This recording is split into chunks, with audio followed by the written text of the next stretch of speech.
Aku sudah lapor. Kamu kapan?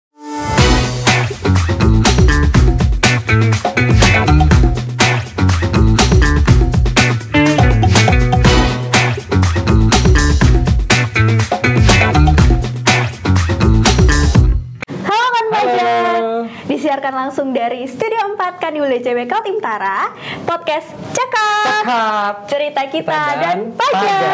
Nah, podcast ini resmi dari Kanwil DJP Kaltim Utara. Di sini kita bakal ngobrol santai tapi berbobot terkait pajak biar paham kawan pajak tapi tidak pusing-pusing. Ya, bersama saya Lista, host podcast episode 2 kali ini.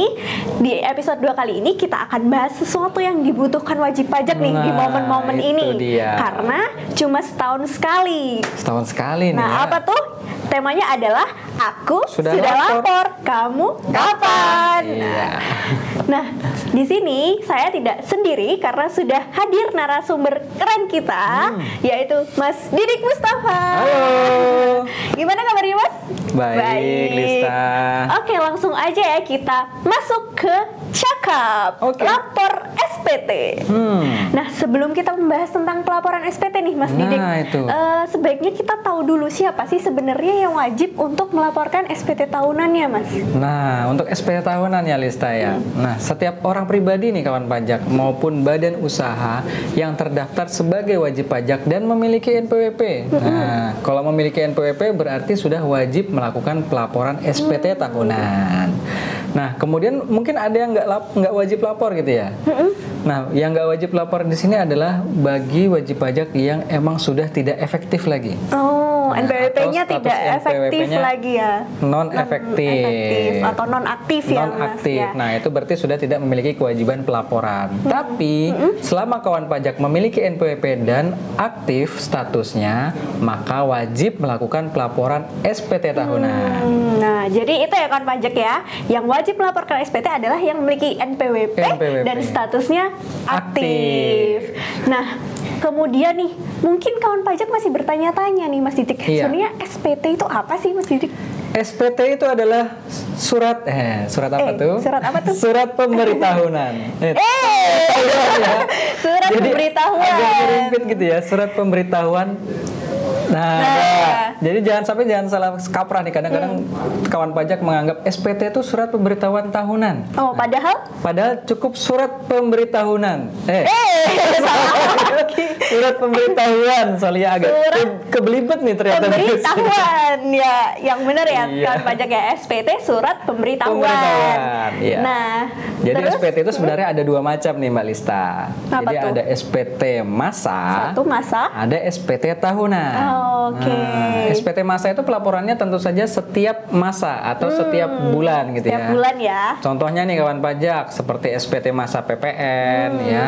Kemudian ada SPT masa PPH pasal 21. Ada juga SPT masa PPH unifikasi. Nah, itu pelaporannya dilakukan setiap masa atau setiap bulan. Setiap masa atau bulan ya. Itu yang SPT masa. Kemudian yang ada kedua, SPT tahunan. SPT tahunan. Nah, SPT tahunan ini dilaporkannya setahun sekali kawan pajak ya, untuk orang pribadi maupun badan usaha. Jadi itu tadi ya kawan pajak ya, SPT adalah surat pemberitahuan. Baru jenisnya ada dua ya, Mas Didik. Betul, ya, masa dan tahunan. Nah, selanjutnya Mas, kalau kita mau lapor SPT yang tahunan nih, yang tahunan, SPT tahunan PPH. Nah, itu apa aja sih Mas yang harus disiapkan, Mas? Nah, kawan pajak kalau mau melaporkan SPT tahunan PPH nih, nah kita berbicara terkait dengan orang pribadi dulu lah ya. Nah, orang pribadi. Yang pertama nih kawan pajak tentu harus ingat password DJP online-nya. Nah itu. Ini yang paling sering jadi masalah kawan pajak ya. Kadang, aduh saya lupa passwordnya apa ini. Nah, kalau kawan pajak lupa password DJP online-nya, berarti kawan pajak membutuhkan yang namanya e-fin. Nah, pertama tuh. Itu pertama. E-fin. Kalau lupa password. Kalau nggak lupa password, berarti langsung login saja di DJP online ya, Mas. Yang kedua nih kawan pajak perlu disiapkan bukti potong PPH pasal 21. Dan bukti potong PPH yang lainnya ya. Kalau ternyata misalnya punya nih dipotong sama rekanannya PPH pasal 23 atau mungkin 22. PPh Pasal 21. Nah, itu kawan pajak kumpulkan nih bukti potongnya dulu. Bukti potong itu biasanya dikasih sama perusahaan ya, kalau karyawan ya Mas. Nah, bisa juga dikasih perusahaan atau mungkin dikasih sama instansi pemerintah. Ya, seperti itu. Kemudian yang ketiga nih kawan pajak perlu mempersiapkan juga daftar hartanya. Itu. Daftar harta yang dimiliki selama tahun pajak berjalan di tahun lalu gitu ya. Tahun 2000. Kalau sekarang kita lihat berarti tahun 2024 ke bawah ya. 2024, 23, 22 dan seterusnya. Kita punya harta apa aja sih? Nah, itu didata atau dilaporkan di SPT tahunannya. Jadi harus disiapkan dulu ya itu ya Mas ya. Daftar hartanya selama tahun sebelum tahun 2025 ini gitu ya. 2024 ke belakang.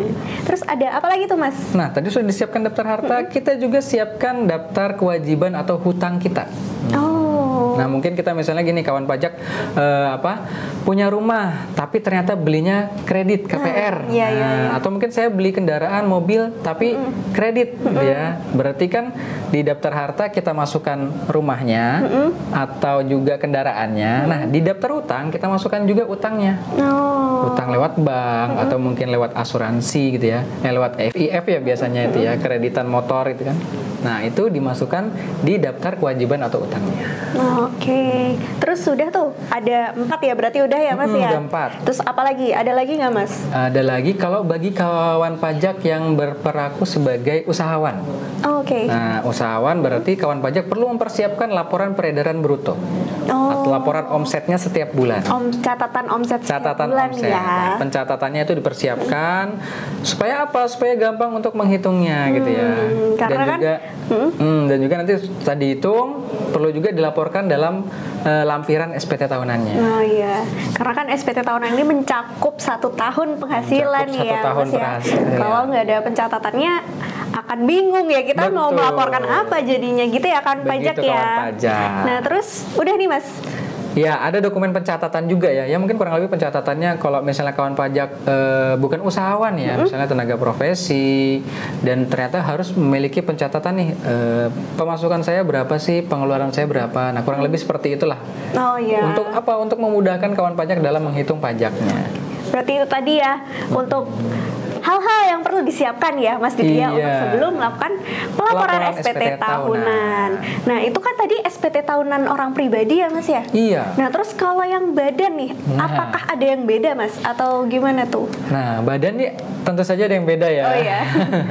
Yang pertama yang sama yang jelas password DJP online harus punya nih kan. Kalau nggak punya berarti harus ada EVIN-nya gitu ya. Nah, sama ya kalau yang ini ya. Yang kedua juga untuk badan perusahaan berarti dia harus mempersiapkan juga arsip bukti pemotongan PPh-nya sebagai kredit pajaknya dia gitu kan. Nah, yang ketiga selain arsip bukti pemotongan PPh-nya, nah kawan pajak nih sebagai badan usaha juga harus mempersiapkan laporan keuangan.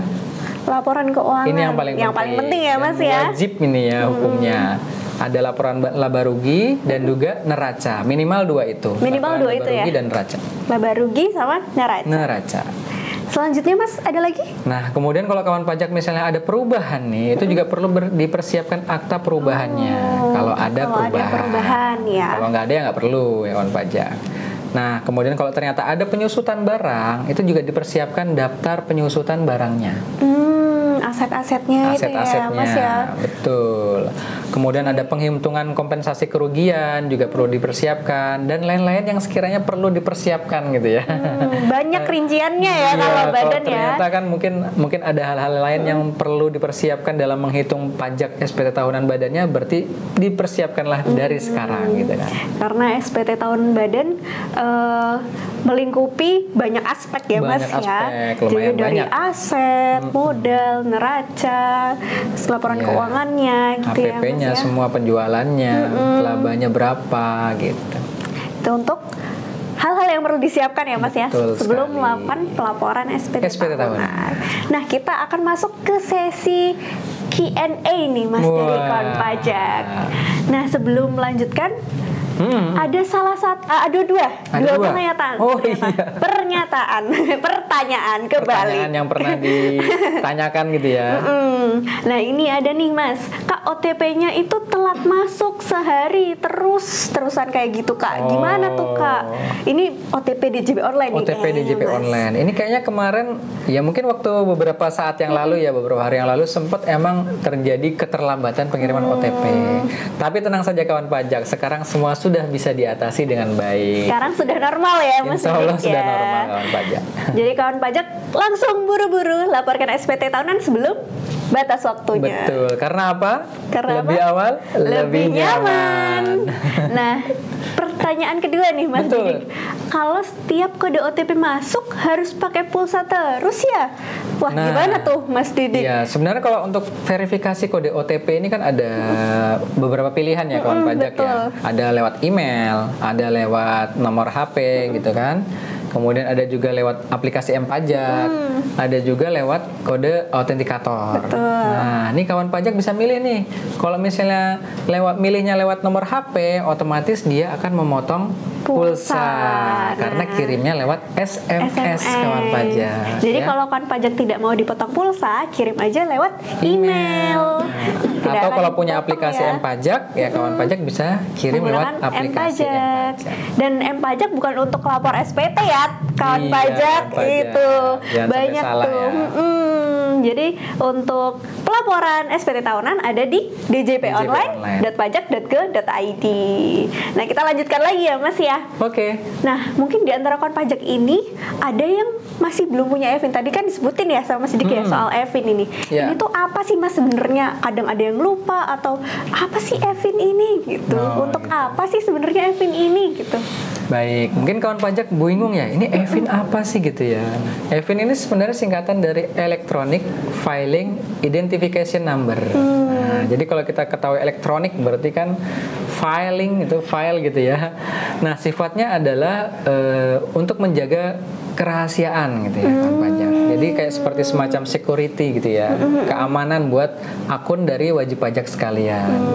Nah, pada saat kawan pajak mau aktivasi akun DJP online, maka dibutuhkan nomor elektronik EVIN ini gitu kan, supaya ada koneksi antara aplikasi DJP online dengan aplikasi di DJP sendiri kepada kawan pajak seperti itu. Jadi dia seperti semacam keamanan gitu ya, security-nya buat kawan pajak. Jadi, di akun DJP online sebagai pengaman untuk akun DJP online itu ya. Iya. Karena EVIN ini sifatnya unik untuk setiap wajib pajak ya Mas Didik ya. Iya. Jadi setiap wajib pajak ini kodenya berbeda-beda ya untuk EVIN ini. Nah itu kawan pajak, EVIN itu sebagai security-nya gitu. Security-nya. Nah kalau lupa EVIN bagaimana? Nah, kawan pajak bisa ke kantor pajak terdekat untuk menanyakan lupa EVIN-nya.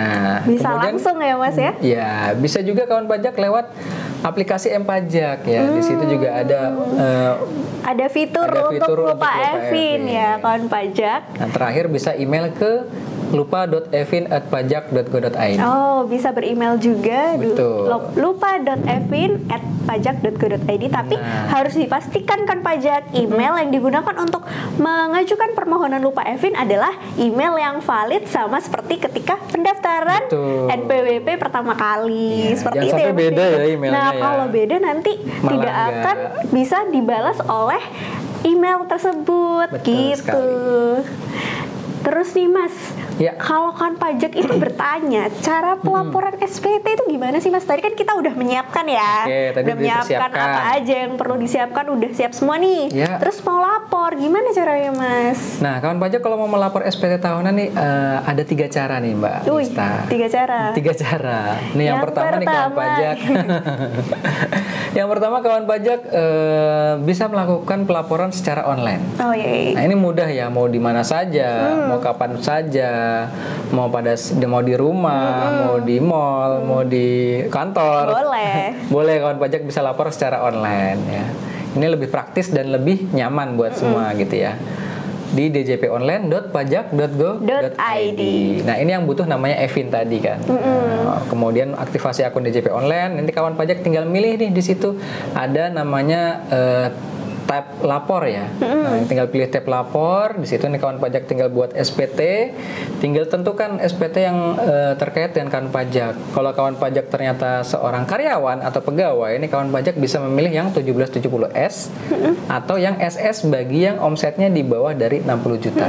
Itu pilihnya yang e-filing ya Mas e-filing, ya? bener, itu pilihan e-filing ya. Nah, kawan pajak yang ternyata pekerjaannya sebagai usahawan atau mungkin kawan pajak sebagai tenaga profesi gitu ya, pekerja bebas nih, kawan pajak wajib memilih yang e-form atau SPT 1770. 70 ya. Nah itu kawan pajak, jadi ada beberapa jenis ya. Itu baru satu cara lapornya ya. Nah ini yang online. Iya. Terus? Kemudian kawan pajak, cara kedua nih kawan pajak secara langsung datang manual ke KPP. Namun ini hanya bagi kawan pajak yang emang dia tidak pernah melaporkan secara online. Khusus ya khusus, Mas ya. Khusus tidak pernah laporan secara online dan emang tidak bisa melaporkan secara online. Misalnya nih kawan pajak tidak memiliki handphone sama sekali. Ya, tapi pengen lapor SPT tahunan. Saya nggak punya handphone, nggak punya email. Tapi saya pengen laporan SPT. Nah, ini bisa lapor secara manual. Manual bisa diarahkan Bisa, ke KPP KPP, ya. kantor pajak. Tapi dengan syarat itu tadi Dengan kan syarat pajak. itu. Kalau kan pajak punya handphone, Kalau punya bisa handphone, nonton berarti, YouTube podcast kita. Harus bisa online itu. Bisa online. Tidak perlu manual. Nah, yang ketiga nih kawan pajak, bisa lewat via pos atau jasa ekspedisi. Ya. Ini bagi yang tadi yang masih menggunakan formulir manual dan belum pernah melaporkan secara online. Seperti itu. Iya. Berarti khusus yang memang belum pernah sama sekali ya Belum Mas pernah sama ya sekali. melakukan pelaporan secara online. Itu bisa lewat jasa ekspedisi. Nah terus Mas, terkait pelaporan itu ada batasnya nggak sih Mas? Oke, Pasti ada batasnya dong. ada ya batasnya kawan pajaknya. Untuk yang orang pribadi nih, orang pribadi batasnya adalah 3 bulan setelah berakhirnya masa tahun pajak. 3 bulan setelah berakhirnya tahun pajak. Berarti di kalau akhir Maret ya. 31 Kalau tahun Maret pajaknya, ya. Kalau tahun pajaknya menggunakan tahun kalender. Tahun kalender. Maka batas pelaporan SPT tahunan PPHOP adalah di 31 Maret setiap tahunnya. Seperti itu. Itu kalau orang pribadi. Nah, kalau badan bagaimana gitu ya? Badan usaha jatuh temponya adalah 4 bulan setelah berakhirnya tahun pajak. Kalau orang pribadi 3 bulan, kalau badan 4 bulan ya. 4 bulan. Berarti untuk yang menggunakan tahun kalender, maka batas pelaporannya adalah di 30 April. 30 April. Bagi badan usaha. Tapi kalau tahun pajaknya berarti bukan kalender, bergantung itu tadi ya Mas ya, 4 bulan setelah berakhirnya tahun pajak. Betul, karena emang ada beberapa badan usaha yang dia tahun pajaknya tidak menggunakan tahun kalender. Itu khusus untuk kawan pajak yang mungkin badan usahanya menggunakan tahun pajak yang berbeda dengan tahun kalender ya kawan pajak ya. Betul sekali. Nah terus Mas, kalau lapor SPT-nya itu ternyata belum lapor sampai batas waktu yang ditentukan tuh Mas, ada sanksinya nggak sih Mas? Sanksinya ada nih Mbak Lista. Ada ternyata. Apa tuh Mas? Untuk wajib pajak orang pribadi nih ya, sanksinya adalah sebesar Rp100.000. Nah, Rp100.000. Rp100.000 untuk denda atas tidak atau terlambat lapor. Itu untuk orang pribadi. Untuk orang pribadi. Nah, kalau untuk yang badan usaha, sanksinya adalah Rp1.000.000. Oh wah, Rp1.000.000. Rp1.000.000 ya untuk yang tidak atau terlambat lapor SPT tahunan PPH Badan. Nah, itu dengarkan pajak. Makanya lapor sekarang. Karena lebih awal, lebih nyaman. Nah, ini ada Q&A lagi nih dari kawan pajak Mas Didik. Nah, nih kalau semisal nih Kak membeli atau memiliki aset di pasar modal, harus dilaporkan juga melalui SPT tahunan. Gitu. Gimana? Nah, kalau untuk yang aset di pasar modal nih kawan pajak ya, itu kan berarti kawan pajak memiliki aset atau harta ya. Nah, itu juga tetap dilaporkan dalam daftar hartanya di SPT tahunan.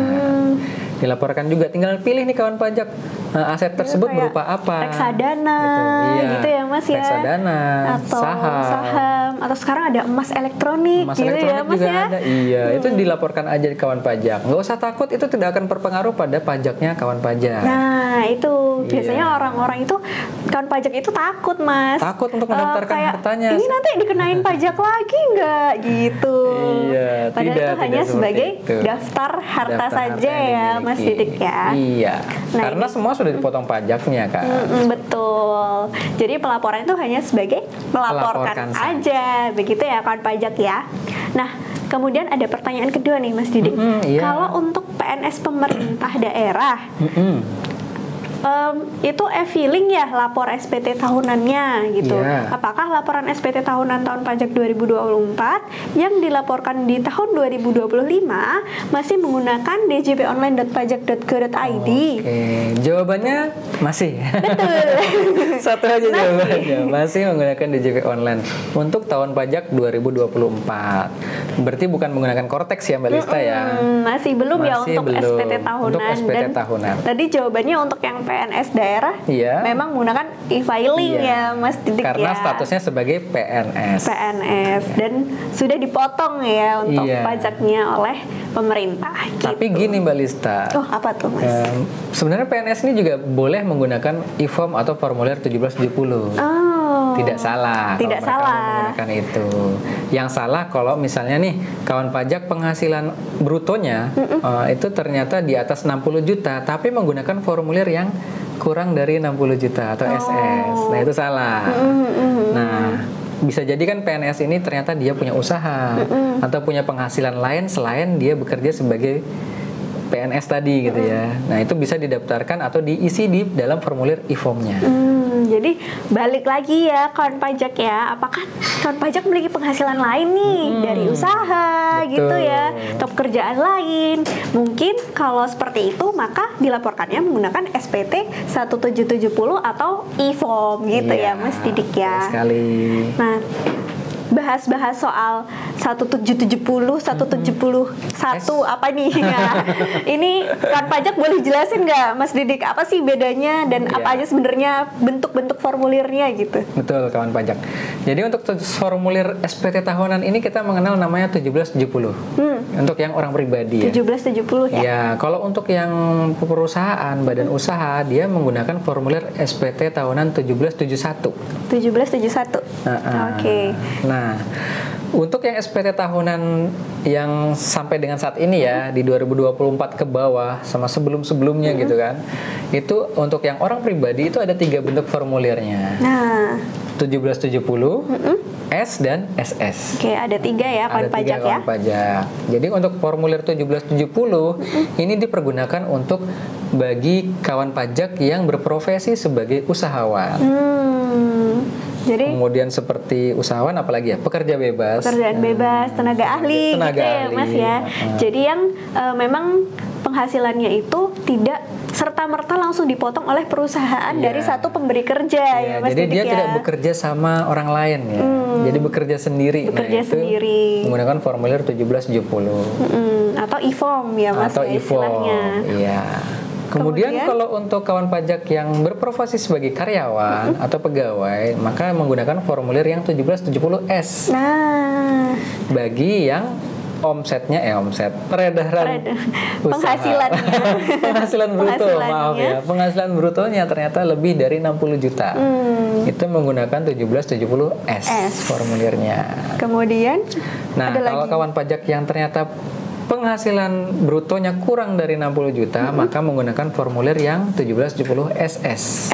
Sangat sederhana. Oh, kalau yang S tadi sederhana. Oh gitu ya, karena yang SS ini untuk yang penghasilannya di bawah 60 juta. Kayak rumah aja ya.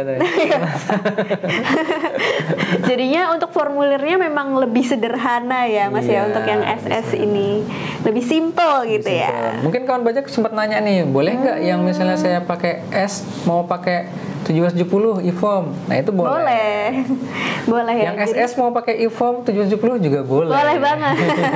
Jadi kalau istilahnya dari paling sederhana ke yang lebih rinci itu boleh. Yang tidak boleh adalah yang kebalikannya rinci, ya Mas ya. Betul, yang tidak boleh ternyata pekerja bebas tapi menggunakan istilah e-filing gitu yang SS. Nah, itu tidak boleh ya kawan pajak ya. Nah, udah tahu ya berarti ya perbedaan-perbedaannya ya kawan pajak formulir SPT. Nah, terus nih Mas Didik, ada tuh kawan pajak yang melaporkan terus abis itu statusnya itu kurang bayar. Kurang bayar. Sudah dibayar, Mas. Sudah dibayar. Tapi statusnya tetap kurang bayar. Kenapa tuh, Mas? Nah, ini mungkin bingung ya kawan pajak ya. Kan udah dibayar kok masih kurang bayar. Kadang ini terjadi kurang bayar bagi kawan pajak yang berprofesinya mungkin sebagai usahawan tadi ya, atau mungkin dia sebagai tenaga profesi, tenaga ahli, pekerja bebas, dia ternyata statusnya kurang bayar, atau mungkin yang memang bekerjanya lebih dari satu pemberi kerja, bekerja di beberapa tempat, jadi bukti potongnya itu di sini dipotong, sini potong, pas ditotalkan ternyata jadi kurang bayar. Nah, seperti itu. Berarti kawan pajak harus melakukan pembayaran terlebih dahulu. Nah, kemudian setelah kawan pajak melakukan pembayaran, statusnya memang kurang bayar. Nah itu, memang kurang bayar. Memang kurang bayar, jadi bukan berubah jadi nihil, bukan ya? Iya, soalnya kalau teman-teman kawan pajak yang karyawan kan biasanya nihil gitu ya. Nihil ini artinya apa? Berarti pajak yang terutangnya dengan pajak yang dipotong itu sudah sama. Sinkron ya. Sinkron, berarti nihil. Nah, tapi kalau kawan pajak ternyata pajak yang terutang ini lebih besar daripada pajak yang dipotong, berarti kan terjadi kurang bayar. Kurang bayar, statusnya betul. tetap kurang bayar. Jadi itu hanya status ya, status, Mas ya, sebagai penanda bahwa iya. Aduh, kok status? Hanya status ya kawan pajak ya. Iya, kawan pajak. Jadi memang untuk sebagai penanda bahwa ketika dilaporkan SPT tersebut sifatnya kurang bayar. Betul. Gitu ya, Mas ya. Nah, terus ini kalau kawan pajak masih bingung nih, Mas, terkait gimana sih sebenarnya langkah-langkah untuk lapor itu gitu, ada nggak sih, Mas, layanan pajak yang bisa diakses sama kawan pajak? Gitu? Ini misalnya kawan pajak nih, apalagi sekarang nih ya kawan pajak ya, aduh puasa nih, mager, malas keluar, mager ke kantor pajak gitu kan, hujan gitu, di rumah aja nih gitu ya. Nih kawan pajak bisa nih, yang penting ya kawan pajak ya, tidak lupa password ya. Nah, itu. Tidak lupa password DJP online-nya. Atau kawan pajak mungkin punya e-fin-nya gitu ya. Udah punya e-fin dan sudah minta e-fin lewat email tadi ya, atau mungkin lewat hubungin layanan KPP gitu, bisa kering pajak juga bisa. Dan udah punya e-fin-nya, kemudian udah bisa login DJP online. Kawan pajak tinggal cari tutorial pengisian SPT tahunannya. Nah, cari di mana? Cari di YouTube Ditjen Pajak RI. Catat ya kawan pajak, di YouTube Ditjen Pajak RI. Di situ udah lengkap banget ya, Mas ya, untuk tutorialnya. Tutorial pengisian SPT 1770 dengan e-filing, S dan SS juga ada. 1721 juga ada untuk yang badan usaha. Jadi langsung tinggal search aja di YouTube ya, kawan pajak ya. Akan dipandu secara langsung lewat video gitu ya. Nah, cukup panjang ya perbincangan kita hari ini ya, Mas Didik ya. Mungkin cukup di sini untuk perbincangan cakap episode 2 mengenai Aku Sudah Lapor, Kamu Kapan? Nah, semoga obrolan tadi kawan pajak dapat memahami dan ingat kembali cara pelaporan SPT, dan ayo segera laporkan SPT karena lebih awal, lebih nyaman. Nah, terima kasih banyak Mas Didik atas informasi yang sudah disampaikan kepada kawan pajak. Sehat selalu ya kawan pajak. Kami infokan kepada kawan pajak apabila masih ada informasi yang ingin ditanyakan, kami membuka layanan konsultasi Kanwil DJP Kaltim-Tara. Bisa chat nomor 0811 50 500 250. Bisa dicatat ya. Ini di situ kawan pajak bisa menanyakan pertanyaan-pertanyaan terkait perpajakan ya, Mas Didik ya. Betul sekali. Nah, chat only ya itu ya. Nah, itu juga chat only ya kawan pajak ya. Nah, untuk sosial media kita juga ada, jangan lupa di follow karena akan update informasi perpajakan ya, Mas ya. Ada Instagram di @pajakkaltimtara, ada X juga, Facebook, TikTok dan YouTube di Kanwil DJP Kaltim-Tara. Ya, Kalimantan Timur dan Utara. Nah, terus sebelum ditutup kami sampaikan kepada kawan pajak bahwa seluruh layanan kita tidak dipungut biaya ya, Mas Didik gratis, ya. Kawan gratis pajak. Dan tidak menerima imbalan apapun. Jadi apabila ada orang yang menyampaikan, yang mengatasnamakan DJP, kemudian minta uang atau biaya atas layanan, harus hati-hati ya kawan pajak ya. DJP juga tidak menyarankan kawan pajak untuk memberikan informasi apapun terkait data diri apabila diminta untuk pembaruan data yang mengatasnamakan DJP ya, Mas Didik ya. Karena marak terkait penipuan yang mengatasnamakan DJP kawan pajak.